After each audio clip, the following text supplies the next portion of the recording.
नमस्कार, सच्ची रिपोर्ट में आपका स्वागत है। मैं आपके साथ निकिता श्रीवास्तव। आइए रुक करते हैं आज की तमाम बड़ी खबरों का। बदमाश व्यापारियों को धमकाकर रंगदारी मांग रहे हैं, अन्य अपराध भी बढ़ रहे हैं। विपक्ष इन मुद्दों को क्यों नहीं उठा रहा है और पुलिस का इकबाल खत्म हो चुका है और पूरे प्रदेश में कानून व्यवस्था चौपट है। दलित अत्याचार, महिला अत्याचार, बालिकाओं से रेप की घटनाएं और फायरिंग की घटनाएं भी बढ़ रही हैं। पुलिस प्रशासन अपराधियों से मिल चुका है, उनकी मंशा काम करने की नहीं है। पुलिस और एसीबी दोनों ही मुख्यमंत्री के पास हैं। जयपुर में मुख्यमंत्री कानून व अच्छी शिक्षा के व्यवहार की शिक्षा दे रहे थे और उसी दिन बहरोड़ का थाना अधिकारी आईफोन ट्रैप हुआ और पूरा अलवर जिला पानी के लिए परेशान है। नेता प्रतिपक्ष टीकाराम जूली ने चैलेंज किया है मंत्री को कि वह पिछले 5 साल की पूरी स्वीकृति निकाल ले, एक स्वीकृति का लेटर वह बता दे और पानी की लड़ाई जनप्रतिनिधियों को मिलकर लड़नी होगी। और तत्कालीन अलवर शहर विधायक वर्तमान वन मंत्री संजय शर्मा ने सिली सेट के अलवर पानी लाने के लिए आंदोलन भी किया था। इस दौरान आरोप लगे थे कि आप सिली सेट के पानी को अलवर आने नहीं दे रहे हैं। इसलिए नेता प्रतिपक्ष टीकाराम जूली चैलेंज कर रहे हैं कि वन मंत्री संजय शर्मा को कांग्रेस के कार्यकाल में सिलाई शेर से पानी लाने की योजना बनी, जो कि पानी लाने का लेटर निकाल ला हो, वह पानी लाने की योजना बनी हो, पैसे मंजूर हुए हो या स्वीकृति आई हो, सिर्फ लोगों को प्रभावित करने के लिए वह सिलीसेट से धरने पर बैठ गए थे और नटनी बारा जा करके जलकुंभ भी निकलने लगे। और जलकुंभ भी निकलने से पानी आता है क्या? नेता प्रतिपक्ष टीकाराम जूली ने बताया कि मैंने हमेशा विकास के लिए काम किया है, कांग्रेस के नेता हमेशा पानी के लिए लड़ाई लड़ी है। हमने मजबूती से इस बात को उठाया था और चंबल का पानी अलवर जिले का राजस्थान के बजट के अंदर मंजूर कराया था। और यही नहीं, मैंने खुद के अपने कोटे से और माननीय गवर्नर जितेंद्र सिंह जी के एमपी कोटे से 25 लाख रुपए खर्च करके नटनी का 12 वीयर का जो स्पर है उसका निर्माण कराया था। और जो हमारी ओर जो पानी आता है ये 12 फीट ऊंचा था और जो भरतपुर की तरफ जो पानी जाता है वो 12 फीट नीचा था।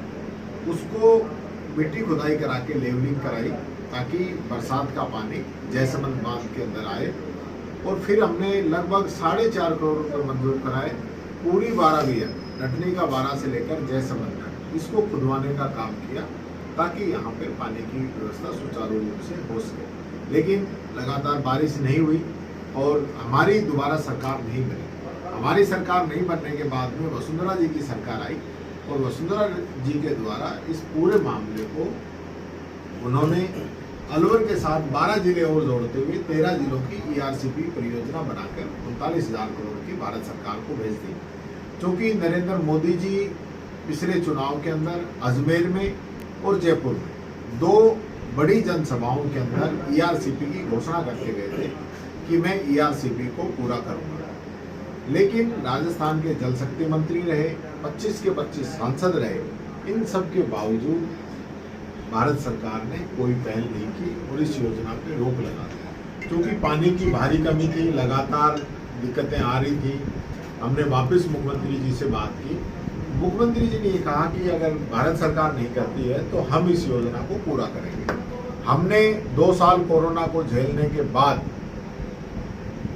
2-3 साल पहले हमने बजट के अंदर इसको अनाउंस किया और लगभग 15,000 करोड़ रुपए इसके हमने सैंक्शन किए, जिसमें से 8,500 करोड़ रुपए की लागत से 2 बांध ईसरदा और नवनेरा वो बन के तैयार हो चुके हैं। जो पहली जो भूमिका होनी चाहिए पानी लेके आने की, कहाँ से पानी आएगा, वो काम हमारी सरकार ने कर दिया है। अब चूंकि वापस फिर सरकार बदल गई, अब भारतीय जनता पार्टी का आ गया है। अब इन लोगों को क्या करना है ये तो यही बताएंगे।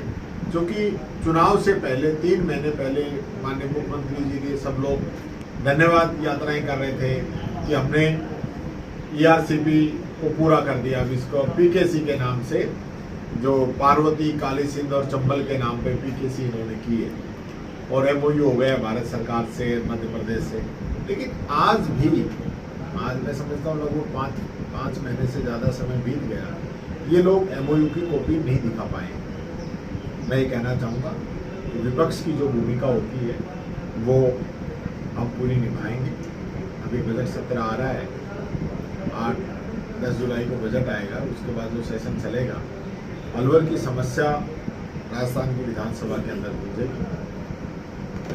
अब जो दिक्कत आई है उसको मैं जरूर कहना चाहूँगा, मैं लगातार बाहर होने की वजह से मैं यहाँ इलेक्शन के बाद में पार्टी ने मुझे हरियाणा और उसके बाद में मुझे पंजाब भेजा था, वहाँ से मैं अभी 31 तारीख को ही आया था और उसके बाद 4 को रिजल्ट आने के बाद में 5 को मेरे साथ ये हादसा भी हो गया और इस वजह से मैं लगातार जयपुर में और हॉस्पिटल्स के अंदर था।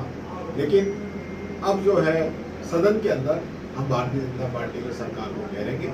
मैं ये जरूर कहना चाहूँगा जो यहाँ के जनप्रतिनिधि हैं, चाहे शहर से हमारे मंत्री जी हों या अन्य जो विधायक हैं, सब लोगों को मिलकर एक लड़ाई लड़नी पड़ेगी। अब तक तो वो दिखावा कर रहे थे, कभी सीढ़ी साइड में जाके बैठ रहे थे, कभी लड़ने का बहाना में जाके बैठ रहे थे, उनसे काम चलने वाला नहीं है। हमें ठोस योजना बनानी पड़ेगी।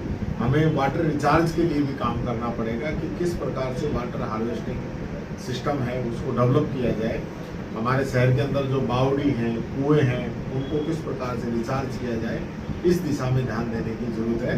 और साथ ही जो काम हमने कर दिया है, जिसकी शुरुआत हमने कर दी है, दोनों बांध बन के तैयार है, वहां से सिर्फ पाइपलाइन आनी है और उससे आगे का काम भी जेजेएम में लगभग पूरा हो रहा है।